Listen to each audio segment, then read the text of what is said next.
어떤 한 체육교사가 있었는데 그 체육교사가 전교생이 그 교사한테 한 명도 안 맞은 교사가 없을 정도로 아주 정말 무서운 교사가 있을 때입니다. 저 학교 다닐 때도 있었거든요.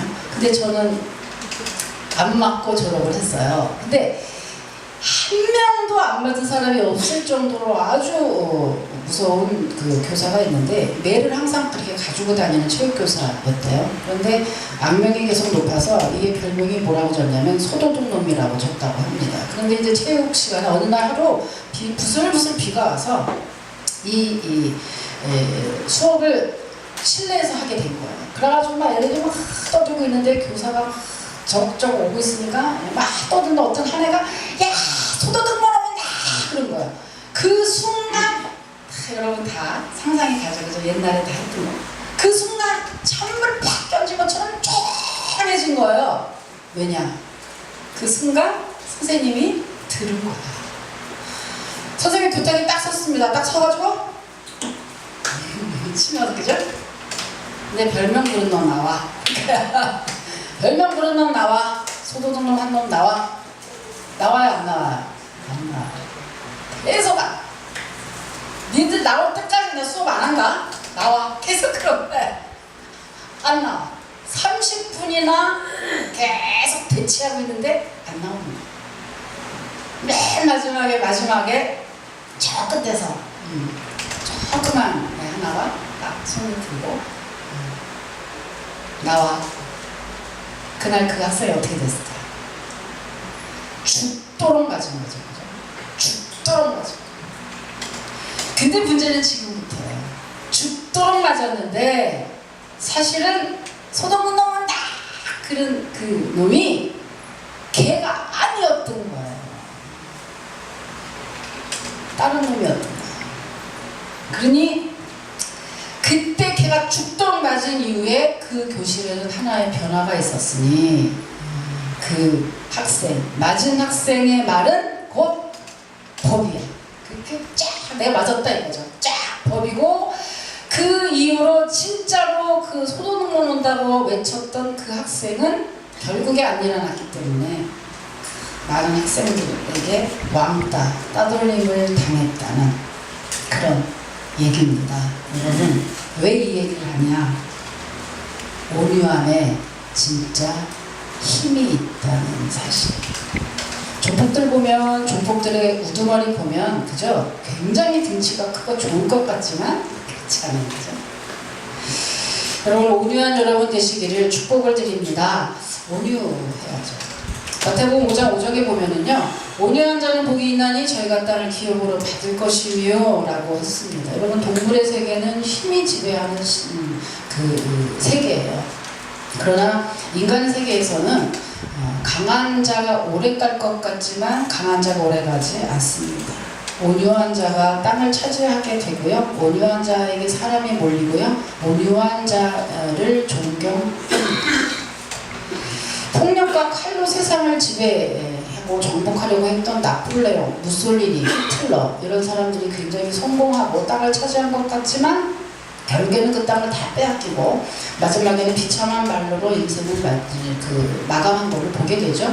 공산주의 역시 어떻습니까? 공산주의, 전 세계를 힘으로 지배하려고 했던 공산주의는 100년이 못 돼서 무너졌고요. 그리고 강한 동물의 상징인 사자나 호랑이 그 외에 우리가 알고 있는 아주 힘센 동물들은 다 멸종 위기를 맞게 되면서 동물원에나 가야 볼 수 있으나 약한 동물인 소나 양 같은 토끼 같은 그런 다람쥐 같은 그런 동물들은 다 지천에 깔려서 우리가 흔히 볼 수 있는 거를 보게 됩니다. 작은 물고기를 잡아먹는 큰 물고기가 물의 세계에서 그 물을 다 지배할 것 같지만 그러나 또 역시 마찬가지로 멸종위기를 만난 그 물고기는 작은 물고기가 아니라 큰 물고기라는 사실이죠.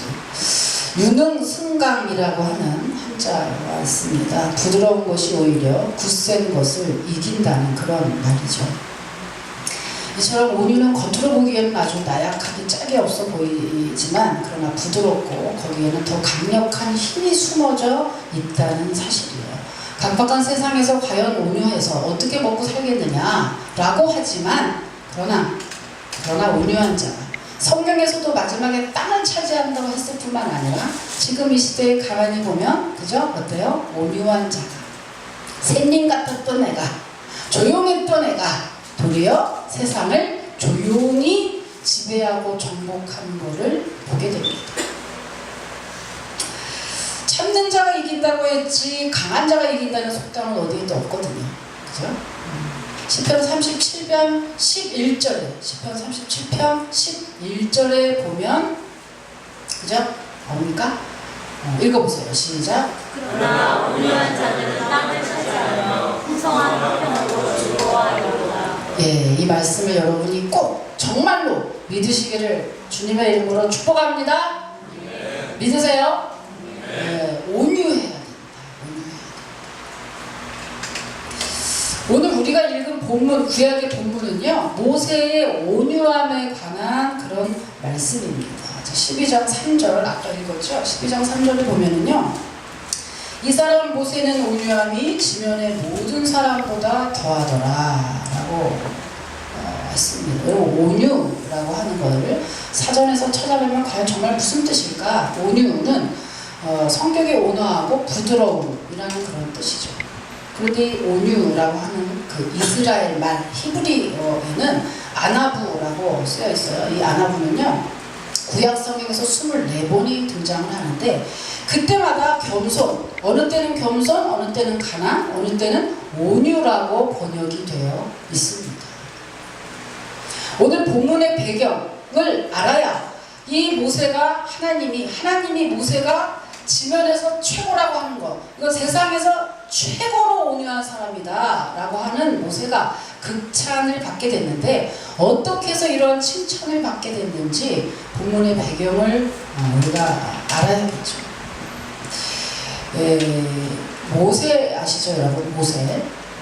오늘 이 본문의 배경은요, 모세가 부인이 죽은 후에 결혼을 하게 됩니다. 재혼을 하게 되는데 구스라고 하는 것은 이디오피아의 얘기예요. 말하자면 흑인이에요. 모세가 흑인이자 이방인이죠. 이스라엘이 아는 모든 민족을 이방인이라고 그들은 얘기하는데 흑인이니까 당연히 이방인이죠.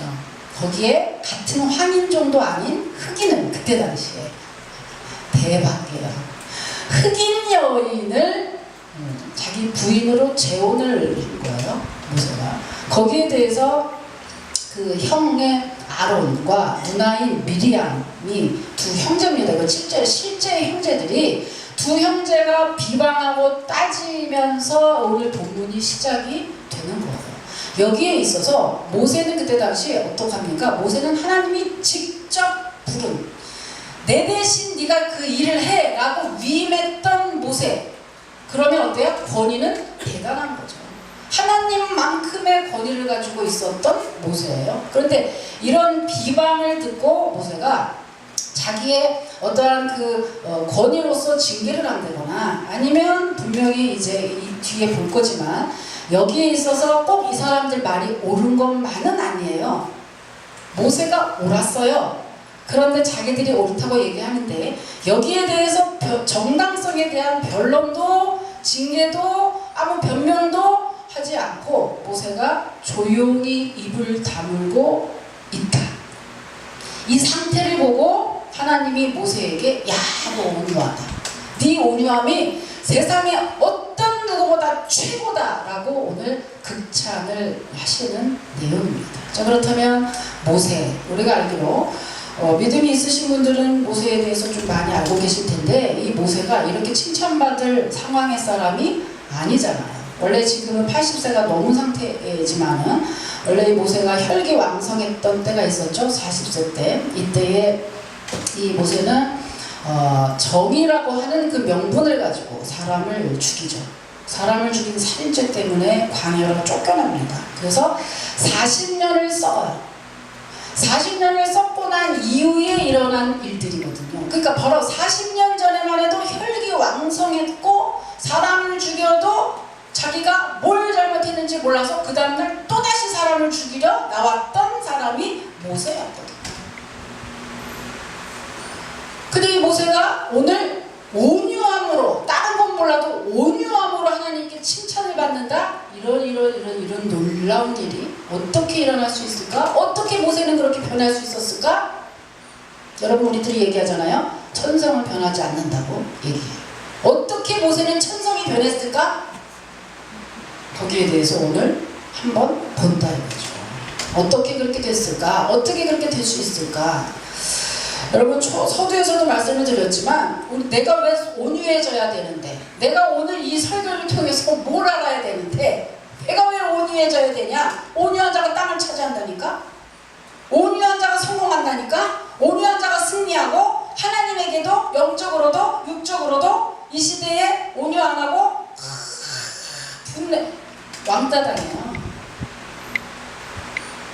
그러기 위해서 우리 어때요? 우리는 온유해야 된다. 부드럽고 따뜻하고 너그럽고 해야 된다. 그런데 어떻게 하면 되느냐 라고 하는 내용을 오늘 본문을 통해서 모세를 보면서 다시 한번 우리가 온유를 하기 위해서 보고 있는 거예요. 그러니까 성경에서 말하는 온유는요, 도덕적으로 단지 부드럽고 온화하고 친절하고 조급하지 않고 너그러운 상태, 이런 겉으로만의 이런 상태를 얘기하는 것이 아니라 하나님의 성품, 곧 성령과 연결되어 있음을 얘기하고 있지요. 우리가 잘 알고 있는 갈라디아서, 그죠?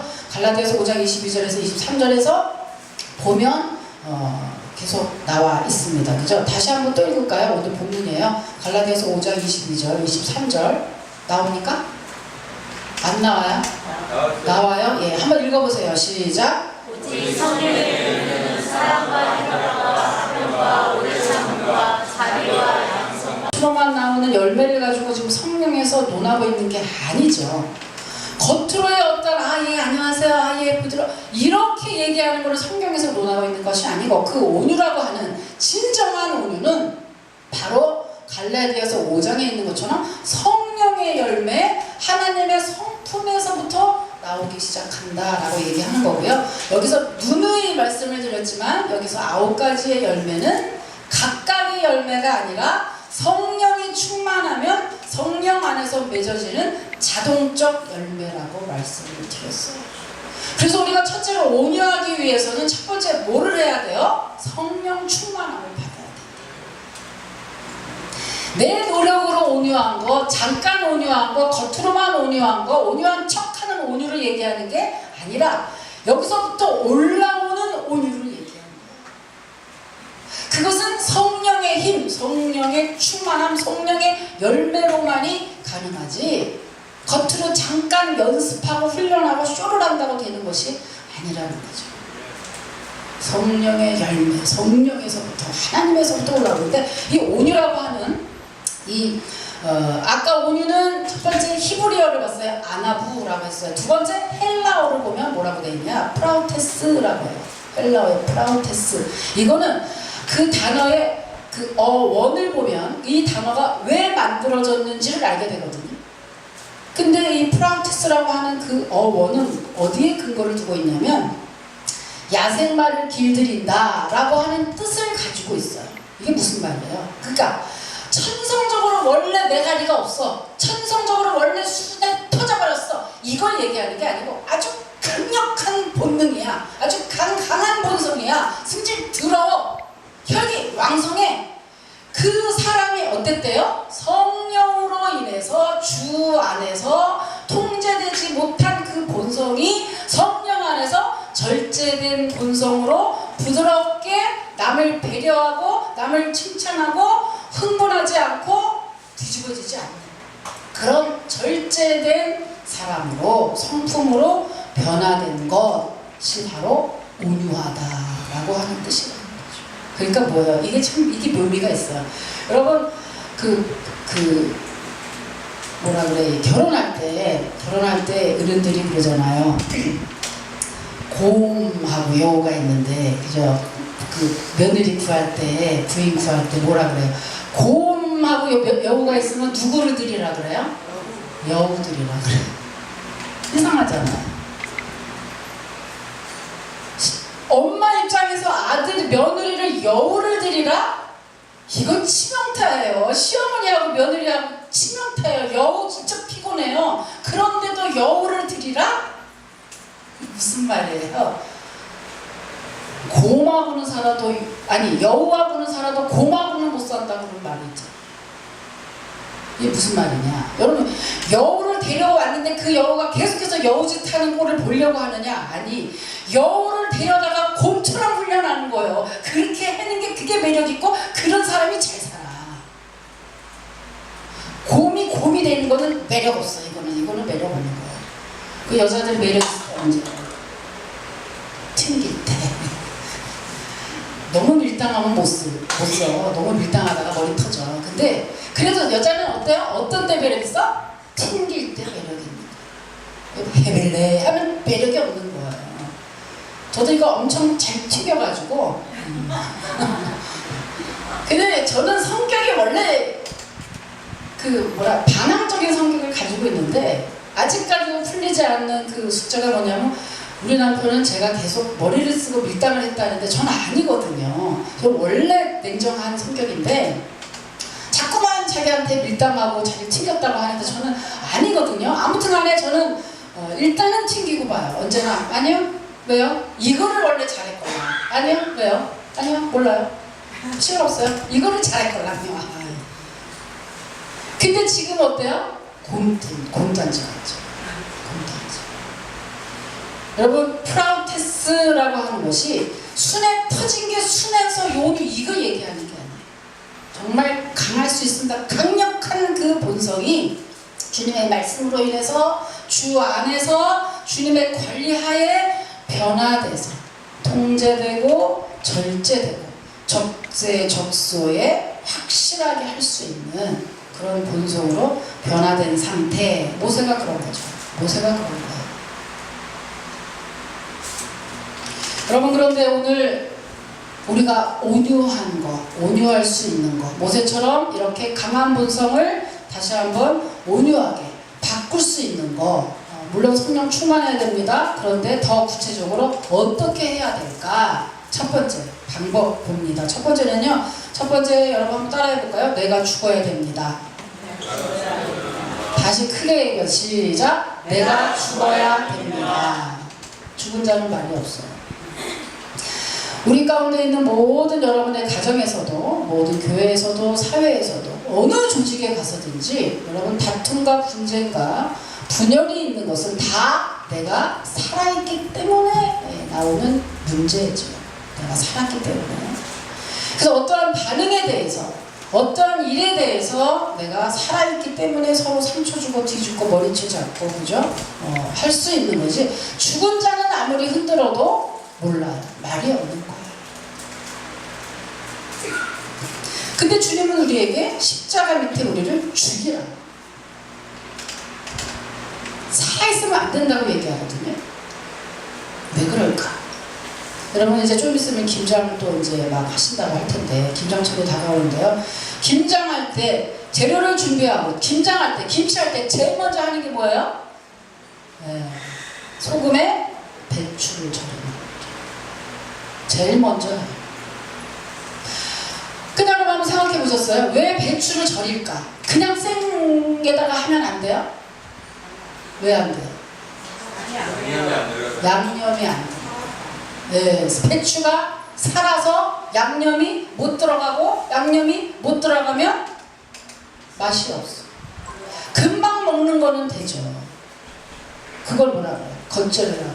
겉절이는 금방 먹는 건 돼. 근데 오래 김치하는 그 김치는 반드시 배추를 절여야 되는데, 김장김치, 김치가 맛있다 맛없다의 그 비결은 바로 배추가 잘 절여졌나, 요 절인 상태. 맞죠? 맞죠? 저도 요즘에는 김치를 안 해먹습니다만은 제가 김장도 하고 깍두기도 하고 좀 반찬을 잘합니다. 제가 요즘에는 하도 반찬을 우리 배지사님, 백거사님 해가지고서 제가 안 합니다만은 그래도 알고 있어요. 여자는 기본적으로 김치는 할 줄 알아야지. 얼굴도 못생기고 몸도 안 맨날 지나면 반찬이라도 잘해야 되는 거예요. 네? 그래서 저는 반찬은 잘합니다. 양심에 찔리시는 분이 있는 것 같아요. 부엌에 들어가세요. 부엌에 여자는 반찬을 잘해야지. 김치가 어때요? 그 배추의 절인 상태에 따라서 김치가 맛있다 맛없다로 된다. 뭘 말해요? 신앙도 마찬가지예요. 우리 신앙생활도 마찬가지로 나는 왜 이렇게 교회를 왔는데 믿음이 안 자라고 찬양을 하고 기도를 하고 뭐를 해도 충만하지 않고 뭐를 해도 기쁘지가 않고 뭐를 해도 그렇다? 자꾸만 어딘가에 가면 불협화음이 나고 뭐 그렇다? 분명한 거는 제가 말씀드릴게요. 분명한 거는 자기가 굉장히 강하기 때문에 생기는 문제예요. 내가 강하기 때문에 계속해서 다툼이 있고 분열이 있고 신앙생활을 해도 여러분 내 안에 자존심, 고집, 아집 다 예수님 십자가에 못 박힐 때 다 못 박아서 내가 죽어야 돼. 내가 죽어야 되니 내가 살아있으니 양념이 못 들어가지. 말씀이 못 들어가고 찬양도 못 들어가고 기도도 더 이상 못 들어가고 주님의 음성도 못 들어가고 더 이상 꽉 막혀서 들어갈 수가 없으니 이게 양념이 잘 배어야 맛있는 김치가 되고 맛있는 맛있는 신앙생활이 맛이 있을 텐데 맛이 없죠. 내가 언제나 강해. 내가 더 강해. 내 생각이 더 강해. 나를 더 의지해. 내 생각이 더 의지해. 주님보다 항상 그게 더 우선이니 주의 성령이 이 안에서 역사할 시간이 없는 거예요. 네가 해봐. 내가 아무리 얘기해도 넌 듣지 않잖아. 네 해봐. 갈라디아서 5장 24절입니다. 나오죠? 자, 갈라디아서 5장 24절 읽겠습니다. 시작. 그리스도 예수의 사람들은 육체와 함께 정보가 당신을 십자가에 못 갈라디아서 2장 20절입니다. 이 정도는 다 외워야 돼요. 갈라디아서 2장 20절은 진짜 외워야 돼요. 자, 또 읽어보세요. 시작. 내가 그리스도와 함께 십자가에 못 박혔나니 그런 죄기는 내가 사는 것이 아니요 오직 내 안에 그리스도께서 사시는 것이다. 이제 내가 육체와 함께 사는 것은 나를 사랑하사 나를 위하여 자기 자신을 보신 하나님의 아들을 믿는 자만 사는 것이다. 아멘. 근데 내가 죽지 않았기 때문에 신앙생활도 원활히 안 되고 늘 힘들고 어렵고 버겁고 짜증나고 인간 육적인 사회생활에서도 내가 강하기 때문에 언제나 녹아지지 못하고 화합이 안 되니 늘 분열이 있고 다툼이 있고 그러면 본인 다른 사람만 힘드니까 본인도 힘들어요. 본인도 항상. 여러분 그래서 잘 생각해 보세요. 내가 가는 곳마다 평화가 있고 사랑이 있고 참 기쁨과 웃음이 있는지 아니면 내가 가는 곳마다 늘 다툼이 있고 분열이 있고 언제나 싸움이 있는지 한번 생각해 보면 됩니다. 내가 정말 살아있는지 죽어야 되는지. 그러나 우리 그리스도인들은 십자가 밑에 죽으라고 얘기를 하고 있죠. 근데 내가 죽지 않았기 때문에 여러분 온유라고 하는 것은 다시 영어로는 미크라고 해요. 미크. 이거는 어디에 어원이 있냐면요. 액체처럼 물컹물컹하다 이런 말에 어원이 있어요. 이거 무슨 말이냐. 여러분 호수가 있어요. 거기에 돌을 딱 던지면 돌을 딱 던지는 순간 어때요? 파장이 좀 일어나는 것 같지만 어느새 고요하게 돼요. 온유하다라고 하는 상태는 바로 그것 같다 이거죠. 어떤 문제가 일어났을 때 잠깐 파장은 있으나 그러나 그 모든 그거를 확대시키고 확장시키고 그것 가지고 가족이나 누구나 친지나 돌아다니면서 그 말을 전하고 싸우고 다툼이 있고 분열이 있게 하는지 아니면 그 문제가 땅 터졌을 때 어때요? 그 문제를 껴안고 포옹하고 그것 가지고 주님께 나아가는 사람인지 여러분 다시 한번 생각을 해보시기 바랍니다. 그래서 오늘 여러분 아직도 내 마음 가운데 분이 올라온다든지 아니면 상처를 자주 받는다든지 아니면 낙심이 자주 된다든지 이런 마음은 어디서 오는 마음이냐? 내가 살아있기 때문에 생기는 감정이라고 하는 것이죠. 그래서 한번 따라해 볼까요? 자, 나는 더 죽어야 된다. 나는 예수님 십자가에 못 박힐 때 거기다 자기 이름 대세요. 자기 이름 시작. 박경희는 죽어야 된다. 여러분, 그래서 여러분이 가지고 있는 문제들이 있습니다. 여러 가지 문제들 중에 참으로 거의 반 이상은 여러분 내가 살아있기 때문에 생기는 문제였다라고 생각을 하시고요. 여러분 예수님 십자가에 여러분을 더 죽여서 정말로 참 나는 없다고 생각하고 나는 죽었으나 내 안에 그리스도는 더 살아서 역사하시는 그런 저와 여러분이 되시기를 주님의 이름으로 축복합니다. 자, 두 번째, 온유의 열매를 풍성히 맺을 수 있는 방법 두 번째는요, 시선을 자신에게 돌려야 합니다. 자, 갈라디아서입니다. 갈라디아서 6장 1절 한번 읽을게요. 갈라디아서 6장 1절입니다. 나옵니까? 시작. 신령한 너희는 온유한 심령으로 6장 10절이 아니고요. 6장 1절이에요. 6장 1절은 책이 있으신 분은 읽으시고요. 제가 읽어드릴게요. 너희 중에 누가 시선을 상대방에게 돌립니다. 여러분 한번 생각해보세요. 그래서 다시 말하면 온유하지 못한 사람은요, 무슨 일이 발생할 때 다른 사람에게 시선을 돌리기 때문에 원망하고 남의 탓을 하고 다투게 되는 것입니다. 왜 그러세요? 6장 10절? 그게 1절이에요. 여기 1절. 아, 1절이에요? 네. 아, 네. 그럼 10절이라고 썼는데 1절이네요. 네. 그래요? 그럼 다시 읽으세요. 그럼 다시 읽으세요. 시작!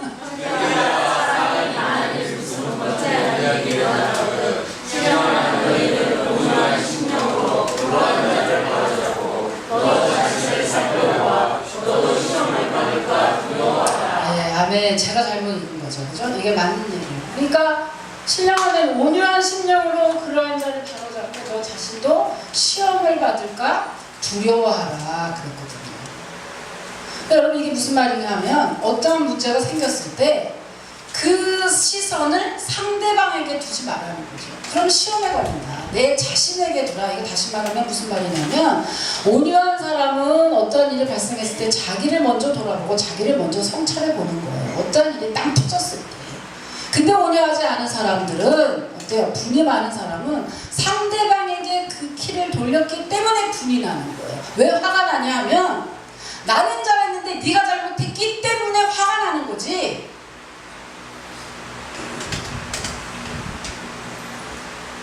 그러니까 묻지마 범죄가 그런 거잖아.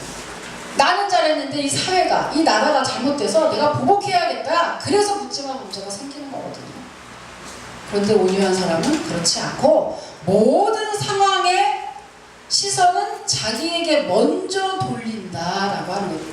내가 잘못한 게 없나? 나는 일을 잘 처리했나? 나는 이런 상황에서 이렇게 하는 게 잘했나? 라고 돌아보게 된다, 이런 뜻이에요.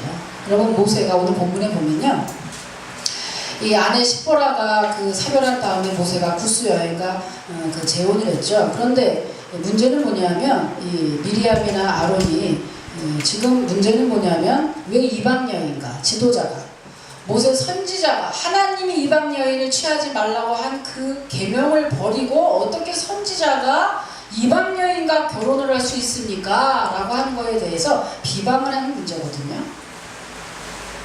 그런데 사실은 이 부분에 있어서도 참 이들이 굳이 잘한 것은 아니에요. 모세를 비방할 때 미리암과 아론이 말하죠. 여호와께서 모세와만 말씀하셨느냐? 우리와도 말씀하지 아니하셨느냐? 이 말은 무슨 말이에요? 너만 기도하냐? 나도 응답받아. 어떻게 너만 옳다 그래? 근데 어떻게 너만 옳다 그러는데 선지자가 이방 여인과 같이 결혼하지 말라는 그 말씀 계명을 지키지 않은 채 너는 네가 옳다고 하느냐? 라고 지금 따지고 묻는 거예요. 그런데 여러분, 굉장히 위험한 발상이죠. 첫 번째, 왜 위험하냐? 첫 번째는요, 이방 여인과 결혼하지 말라고 하는 거는 그때 당시에 가나안 7족만 통혼을 금지했어요, 하나님이. 그래서 그 훗날에 이방 여인과 믿지 않는 거하고는 다른 거예요. 출애굽할 때 출애굽할 때 애굽에서 탈출할 때 이스라엘 사람만 탈출한 게 아니고 거기에 딸려왔던 잡족들이 있다고 쓰여 있어요. 거기에 딸려온 아마 그 여인인 것 같아요. 당연히 하나님을 믿는 사람이죠. 그런데 이스라엘의 혈통이 아닌 이방 사람일 경우에 계명으로 진짜 따지고 들어가 보면 실제로 가나안 7족과 통혼을 금지했지 그 훗날에 그것이 정말 10계명을 왔다 갔다 할 정도의 중요한 계명은 아니었던 거예요. 그 사실은 모세가 잘못한 게 아니었어요. 그것은 훗날에 우상숭배라든지 아주 민족의 혈통을 흐릴까봐 이방인과 결혼을 하지 말라고 했던 계명들이 있기는 하나 그러나 정말 죽을 죄를 진 상황은 아니었거든요. 이 미리암과 아론은 지금 그거를 따지면서 너만 기도하냐 나도 기도한다 이렇게 모세에게 따지고 듭니다. 여러분 미리암도 하나님과 기도하고 응답 받았겠죠. 아론도 마찬가지로 출애굽의 거사를 이룰 때 하나님이 크게 쓰신 지도자입니다. 그러나 그렇긴 하나 하나님은 이 출애굽의 거사를 모세를 통해서 하시기로 위임을 했고요. 전체의 리더자로 세운 것이 모세였기 때문에 미리암과 아론이 설사 잘못했다 할지라도 그 모세에게 대적하는 것을 원하지 않았고 또 그렇게까지 잘못한 게 아니었고 여러분 그래서 물론 이 시대의 목사가 모세는 아닙니다. 그러나 모세와 같은 부분을 일부분 남겨놓으셨어요. 제사장과 축복이 있는데 선지자적, 제사장적 두 가지의 사명이 있는데 제사장은 이미 우리 모두가 다 제사장이 돼버렸어요. 제사장의 그 권한이 있진 않아요. 그러나 축복의 권한, 선지자적 사명은 아직까지 목사에게 남겨둔 부분이 있습니다. 그런즉 그 권위주의와 권위는 다른 거예요. 권위주의는 어때요? 자기가 그 권위를 이용해서 사리사욕이나 그죠? 이런 것들을 취할 때 권위적이라는 표현을 쓰고요. 권위는 마땅히 그 자리에 맞는 어떠한 권세를 주어줘야 되는 거죠. 근데 지금 미리암과 아론은 같이 출애굽의 거사를 이루는 그 일을 하고 있고 같이 하니까 모세 기도는 무슨 하나님은 똑같고 나도 기도하고 모세가 틀릴 수도 있지 모세가 사람인데 자기의 어떠한 결혼을 위해서 사리사욕을 잘못 기도할 수도 있고 내가 오를 수도 있지 저 사람 틀릴 수도 있지 저 사람이 무슨 모세 선지자라고 저 사람만 오라? 라고 하는 위험한 발상을 한 거예요. 절대 옳지 않은 발상이에요. 여러분 목사가 모세가 아니어도 지금 이 시대에도 옳지 않은 발상이에요. 절대로 그것은 왜? 그러면 이런 걸 뭐하러 기록했을까? 이 뒤에 어떻게 하냐 하면 하나님이 미리암과 아론에게 야 너네 나와 바깥으로 부릅니다. 불러서 야 너가 직접 이렇게 했다고 선지자들도 꿈으로밖에 내가 나타나지 않아. 그런데 모세는 직접 내가 대면해. 그건 뭔 줄 알아? 내가 모세를 통해서 지금 일을 하겠다고 하는 의지야. 근데 네가 거기에 도전해? 모세에게 도전하는 것은 곧 나에게 도전하는 거야 라고 하는 얘기를 하시면서 그런 발상한 너 그냥 넘어갈 수는 없지. 문둥병을 딱 바래버리죠. 그래서 문둥병에 걸리게 돼요. 아무튼 이런 상황에서 아마 모세가 난리를 쳤으면 하나님이 가만히 계셨을 거예요. 그런데 모세가 온유하게 가만히 있었거든요. 하나님이 대신 처리해 주시는 거죠. 그게 결국은 뭐예요? 여러분 시선을 모세는 자기에게로 돌린 거예요. 그렇다. 자기를 돌아보고 하나님을 믿고 하나님이 이 일을 잘 처리해 줄 것을 하나님을 신뢰하고 자신을 돌아보고 그러니 입을 다물어질 수밖에 없었지만 미리암과 아론은 자기를 돌아보기보다는 남의 거를 공격하고 남을 더 정죄하고 남을 더 비방하는 일에 더 신경을 썼기 때문에 이 일들이 발생을 하게 됐죠. 여러분 성공은 능력과 관계가 되지만 행복은 성격과 관련이 됩니다. 성격, 자기를 잡아먹고 언제나 늘 불행하게 만드는 성격이 있는가 하면, 그죠? 늘 주위 사람과 편안하게 행복하게 하는 성격이 있어요. 판단과 비방은 행복 속에서도 불행을 느끼게 하고요. 칭찬과 감사는 불행 속에서도 행복을 느끼게 합니다. 나는 어떻게 해야 할까? 여러분 생각해 보시기 바랍니다. 나란 사람은 집에서 어떻게 하고 있으며, 회사에서는 어떻게 하고 있으며, 사람과 대인관계, 교회에서는 어떻게 하고 있는지, 과연 나는 이런 상황에서 모세처럼 하나님을 정말 믿으며 온유함으로 일관되게 침묵을 지킬 수 있을까? 한번 생각해 보세요. 여러분 정말로 모세가 온유할 수 있었던 진짜 이유는요, 하나님을 믿었기 때문에 그런 거예요.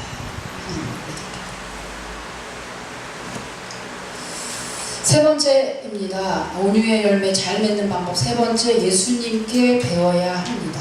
여러분 인간이 다 죄인이기 때문에 엄밀히 말하면 어느 누구도 완벽한 롤모델이 될 수가 없지요. 오직 우리의 영원한 롤모델은 예수 그리스도 한 분인 줄 여러분 믿습니다. 그래서 우리는 늘 주님의 말씀을, 또 주님의 행동을 보고 배워야 하죠. 마태복음 11장 29절 30절입니다. 또 나오죠? 마태복음 11장 한번 읽어보세요. 시작. 나는 마음이 온유하고 온순하니 나의 공의를 내고 너희에게 배우라. 그리하면 너희 마음이 힘을 얻으리니 이는 내 영혼은 쉽고 내 짐은 가벼우니라. 네, 나에게 배우라 그랬어요. 그래서 예수님께 배웠던 그 12제자들의 또 놀라운 변화들을 보게 됩니다. 사도 요한은 사랑의 사도 요한이에요. 사랑이 굉장히 많은 사도 요한이고요. 요한복음과 요한계시록을 썼던 사도 요한입니다. 그런데 이가 우리가 알기 전에 정말 이 사람이 보아너게라고 해서 우레의 아들이라고 하는 별명이 있었을 때가 있었어요. 어느 정도냐면 누가복음 9장에 보면 사마리아의 한 촌에서 예수님에게 잠자리를 제공하는 일을 사마리아 사람들이 거부하니까 그때의 사도 야고보와 함께 그 주님께 달려가서 얘기합니다. 주님, 우리가 불을 기도해서 불을 내려서 저들을 확 죽여버릴까요? 이렇게 할 정도로 욱하는 성격이었어요. 그랬던 사도 요한이 예수님께 따라다니면서 배우고 난 후에 사랑하는 자들은 우리가 서로 사랑하자, 사랑은 하나님께 속한 것이니 라고 늘 사랑을 외치는 사도로 변화됐습니다. 예수 안에서 변화되지 못할 것이 없는 거죠. 여러분 아직도 믿은 지 10년이 됐는데도 변화가 없다? 5년, 몇 년 있지만 여러분 믿은 지 몇 년 되셨습니까마는 저도 지금 변해가고 있습니다만은 사실은 변해야죠. 변하지 않으면 정말 주님의 제자가 맞나? 봐야 돼. 왜? 왜 말씀을 듣고 배운 자들은 반드시 변화되기 때문이에요. 베드로가 어땠어요? 예수님을 잡으러 왔던 말고의 귀를 그 즉시로 쳐버리는 아주 정말 다혈질하면 베드로 했던 그 베드로가 어때요? 정말로 온유하고 기도 많이 하는 사람으로 변화가 됐죠. 사도 바울 어떻습니까? 사도 바울은 한 성깔 했다 그러면 사도 바울 빼놓을 수가 없어요. 사도 바울은 스데반 집사 순교할 때 그 자리에서 살기가 등등해서 예수 믿는 사람 다 쳐 죽이려고 담메색으로 가다가 부활의 주님을 만나게 되죠.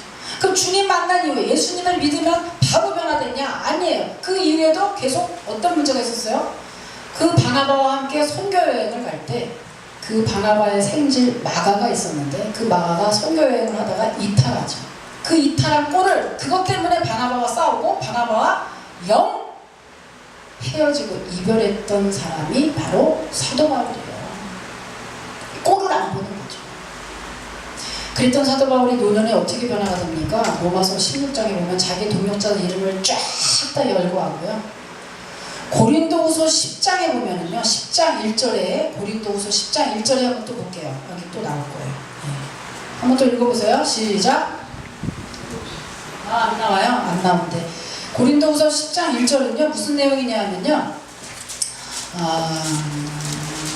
고린도 교회에서 사도 바울을 비난하는 내용이다. 그래서 이 사도 바울이 그 위에 올라 강대상에 있을 때는 굉장히 말을 잘했나 봐요. 그런데 내려오면 뜨문뜨문했나 봐요. 그래서 사도 바울이 고린도 교회에서 사도 바울을 이중인격자라고 비난을 하고 또 사도권을 부인하고 사도 바울에게 비난을 퍼붓습니다. 맹비난을 퍼부을 때 사도 바울이 고린도후서 10장 1절에 보면 그들은 내가 너희에게 온유와 관용으로 나아간다 라고 이렇게 얘기를 해요. 온유와 관용. 사람이 이렇게 변할 수 있는 거죠. 여러분은 어떠십니까? 여러분은 예수 믿기 전과 예수 믿고 난 다음에 확연히 달라지셨습니까? 달라져야 됩니다. 다르지 않은 게 칭찬이 아니에요. 달라져야 칭찬이에요. 점점 달라져야 되죠. 여러분 나는 점점 좀 달라지고 있어요 하시는 분 손 좀 한번 들어보세요. 응? 정석국 씨만 손 들었어. 홍유진 집사님 손 들었어. 그러면 나는 달라질 게 없이 원래 순해요 이런 뜻이에요? 아니면 전혀 안 달라진다는 얘기예요? 다시 한번 해볼까? 나는 점점 달라지고 있어요. 손 들어보세요. 달라지고 있어요. 변화되고 있어요. 네, 변화되고 있어요.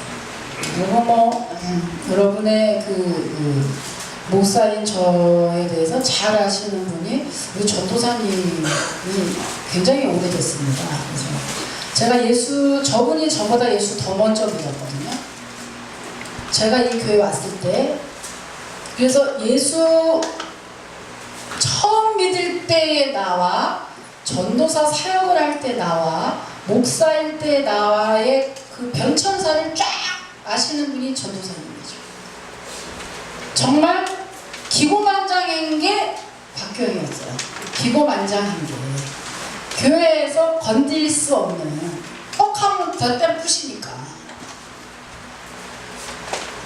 그랬던 사람이 아직까지도 더 변해야겠죠. 아직까지 이제 남아있는 과제는 자존심 문제가 남은 거예요. 저도요. 자존심 문제가 남아서 내가 저보다 물론 잘하시는 분도 많지만 저보다 못하시는 분도 저보다 목회 더 잘하시는 분도 많아요. 사실.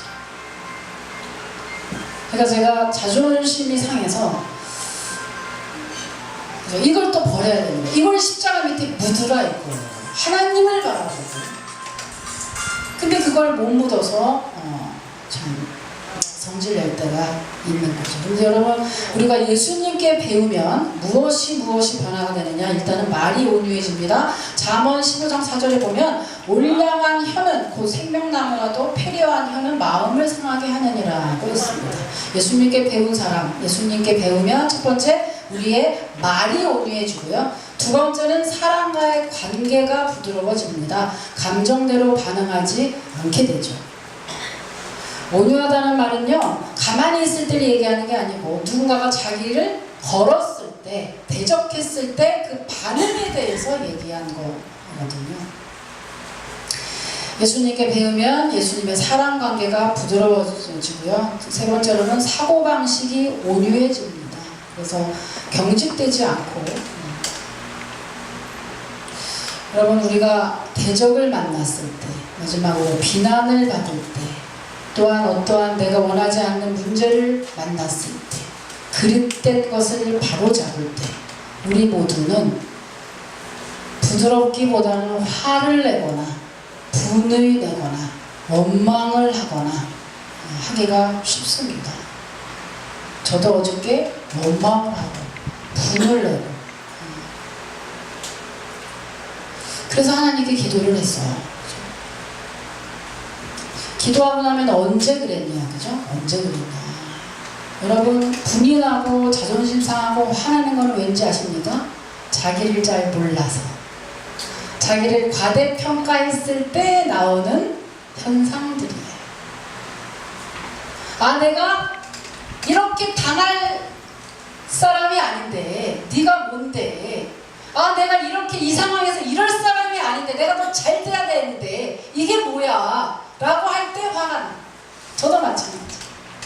아, 내가 이 정도면 그래도 뭐 한 100명은 이게 뭐야? 맨날 나는 부부싸움 하는 데 가가지고 이게 내가 지금 뭐 하는 짓이야?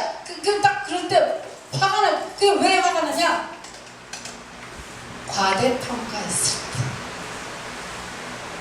근데 어때요? 주님께 기도하면 아, 그래, 맞아, 너 옛날에 이랬지 쭉 생각하면 어때요?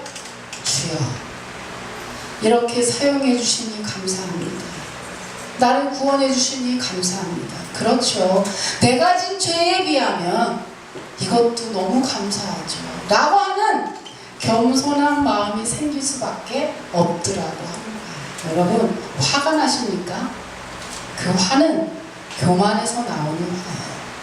절대적으로 그렇습니다. 절대적으로 교만하지 마시기를 바랍니다. 겸손할 때 내 마음이 편하고요, 겸손할 때 주님도 우리에게 은혜를 주시고요, 겸손할 때 온유가 나오면서 여러분, 우리에게 또 상대편에게, 즉 내가 들어있는 모든 곳에서 은혜가 나오고 사랑이 뿜어나오고 온유하게 되는 거예요. 그런데 내가 나를 잘 몰라서 굉장히 내가 잘난 줄 알고 모든 상황을 보니 화가 나, 분노가 나, 원망이 나올 수밖에 없는 겁니다. 저나 여러분이나 나 자신을 자세히 보고 주님 앞에 주님이 구원해 주신 그 은혜만으로, 아이고 옛날에 무슨 죄 한번 생각해 보세요. 여기 앉아 있을 거리도 못 되는 우리들 아닙니까? 근데 무슨 화를 또 내겠어요? 무슨 원망을 내고 무슨 자존심을 찾겠습니까? 여러분, 저나 여러분이나 다시 한번 주님 앞에 자복하고 회개하고 주님 앞에 나를 잘 보고 이렇게 이 정도로 사용해 주시고 이렇게 지낼 수 있게 하시니 감사합니다. 오늘도 감사만 있는 우리의 입술, 우리의 인생이 되시기를 주님의 이름으로 축복합니다. 하나님, 참으로